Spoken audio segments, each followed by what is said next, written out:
Hello everyone, আজকে তোমাদের সাথে আমি শেয়ার করব একটা সুস্বাদু রেসিপি। যদি তোমরা বানিয়ে খেয়ে থাকো অবশ্যই কমেন্টে জানাবে, আর যদি না খেয়ে থাকো তো অবশ্যই খেয়ে দেখো।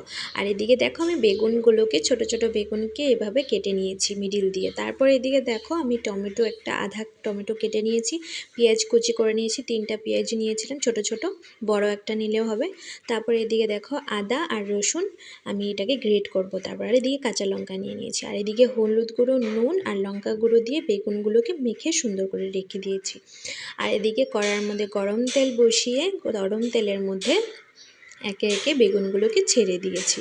এটাকে একটু ভেজে নিলে ভালো হয়, সুন্দর করে, বেশি ভাজতে হবে না, নাহলে বেগুনগুলো একদম, বেগুন তো এমনিই গলে যায়।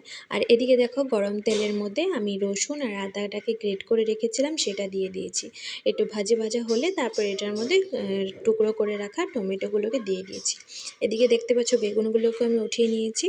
তারপর পেঁয়াজ যে কুচি করে রেখেছিলাম সেই পেঁয়াজগুলোকে দিয়ে ভেজে অল্প টাইম তারপর কাঁচা লঙ্কা চেরাগুলো দিয়ে দিয়েছি। আর একটুখানি এখানে দই নিয়েছি, দইটাকে সুন্দর করে ফেটিয়ে তারপর এটার মধ্যে হলুদ গুঁড়ো, নুন, লঙ্কা গুঁড়ো আর এদিকে একটু জিরে গুঁড়ো দিয়ে আমি সুন্দর করে এটাকে মিক্সে করে একটা ব্যাটার বানিয়ে নিয়েছি। সাইডি আমাকে হেল্প করেছে, এদিকে দেখো ওই করছিল। তারপর দেখো এটাকে আমি দিয়ে দিয়েছি। তারপর একটু কষাবো। এটাকে কষানোর পর যখন একটু তেলটাকে ছেড়ে দিবে, দেখতে পাচ্ছ কত সুন্দর কালারটা এসেছে। কাশ্মীরি লঙ্কার গুঁড়ো থাকলে একটু দিয়ে দেবে, সুন্দর কালার আসবে। তো আমি ওইটাই দিয়েছিলাম। তারপর এটার মধ্যে দেখো একটু জল অ্যাড করে দিয়েছি। তারপর একে একে আমি বেগুনগুলোকে দিয়ে দিয়েছি।